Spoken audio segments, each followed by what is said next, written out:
नमस्कार, next 9 news देख रहे हैं आप। आपके साथ मैं हूं किरण यादव।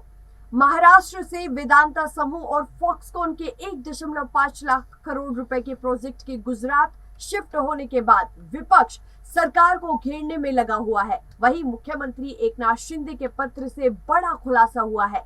इस पत्र के मुताबिक वेदांता समूह ने पुणे के पास तेलगांव में प्रोजेक्ट को अंतिम रूप देने से पहले महाराष्ट्र सरकार से 2 अलग-अलग अनुरोध किए थे। इसमें केंद्र सरकार से तालमेल और राज्य मंत्रिमंडल की मंजूरी शामिल थी। वहीं 26 जुलाई को वेदांत के अध्यक्ष अनिल अग्रवाल को लिखे पत्र में मुख्यमंत्री एकनाथ शिंदे ने कहा कि राज्य उनके अनुरोध पर तेजी से आगे बढ़ रहा है। वहीं वेदांता समूह के प्रमुख अनिल अग्रवाल ने सेमीकंडक्टर चिप विनिर्माण के प्रस्तावित संयंत्र को महाराष्ट्र से गुजरात ले जाने पर पैदा हुए विवाद के बीच कहा था कि इस संयंत्र की जगह का फैसला पूरी तरह पेशेवर और स्वतंत्र परामर्श के आधार पर किया जाएगा। अग्रवाल ने अपने कई ट्वीट में इस संयंत्र को स्थानांतरित करने के से जुड़े विवाद पर स्थिति स्पष्ट करने की कोशिश की। उन्होंने कहा कि भले ही चिप विनिर्माण संयंत्र को गुजरात ले जाने का फैसला किया गया है, लेकिन उनका समूह महाराष्ट्र में भी निवेश के लिए प्रतिबद्ध है। और आपको बताते चले कि विपक्ष लगातार इसे महाराष्ट्र सरकार की नाकामी बता रहा है।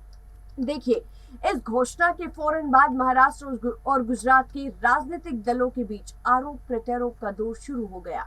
कई दलों ने इसे महाराष्ट्र सरकार की नाकामी के तौर पर भी पेश किया। वहीं महाराष्ट्र के उप मुख्यमंत्री देवेंद्र फडणवीस ने विपक्ष पर परियोजना को लेकर झूठे दावे करने का आरोप लगाया है और उससे नगर रिफाइनरी परियोजना को लेकर भी सवाल किया। अब हम आपको बताते हैं कि आखिर राजनीतिक लाभ लेने के लिए झूठा प्रचार क्यों किया जा रहा है। तो देखिए, डिप्टी सीएम देवेंद्र फडणवीस ने ट्वीट किया है और कहा है कि ये निराशाजनक है कि राजनीतिक लाभ लेने के लिए नकारात्मक, झूठा और बेबुनियाद प्रचार किया जा रहा है।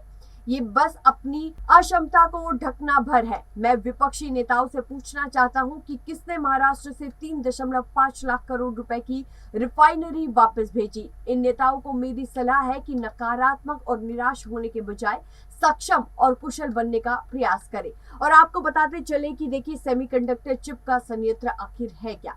उन्होंने वेदांता के अध्यक्ष अनिल अग्रवाल के इस ट्वीट का स्वागत किया कि महाराष्ट्र गुजरात में स्थापित होने वाले संयुक्त उपक्रम के वास्ते अग्निम जो एकीकरण के लिए अहम होगा। इस बीच वेदांत समूह के प्रमुख अनिल अग्रवाल ने सेमीकंडक्टर चिप विनिर्माण के प्रस्तावित संयंत्र को महाराष्ट्र से गुजरात ले जाने पर पैदा हुए विवाद के बीच गुरुवार को कहा कि इस संयंत्र की जगह का फैसला पूरी तरह पेशेवर और स्वतंत्र परामर्श के आधार पर किया गया है।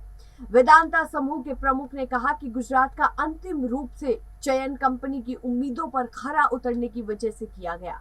हालांकि उन्होंने उन अपेक्षाओं का ब्यौरा नहीं दिया, लेकिन ये जरूर कहा है कि समूह 1000 एकड़ जमीन मुफ्त में चाहता है, जबकि पानी और बिजली को भी आपको बता दें कि रियायती दरों पर मुहैया कराने की मांग रखी थी। उन्होंने कहा कि हमने अपनी अपेक्षाएं पूरी होने पर कुछ ही महीने पहले ही गुजरात को इस संयंत्र के लिए चुन लिया था, लेकिन जुलाई में महाराष्ट्र सरकार से प्रतिस्पर्धी पेशकश कर अन्य राज्यों को पीछे छोड़ने की कोशिश की गई, लेकिन हमने ये संयंत्र एक ही जगह लगाना ही लिहाजा समझा। और आपको बताते चले कि उनकी तरफ से कहा भी गया कि स्वतंत्र परामर्श के आधार पर हमने गुजरात को ही अंतिम तौर पर चुना है। फिलहाल के लिए इस खबर में बस इतना ही, लेकिन देश और दुनिया से जुड़ी तमाम बड़ी खबरों के लिए देखते रहिए नेक्स्ट 9 न्यूज। धन्यवाद।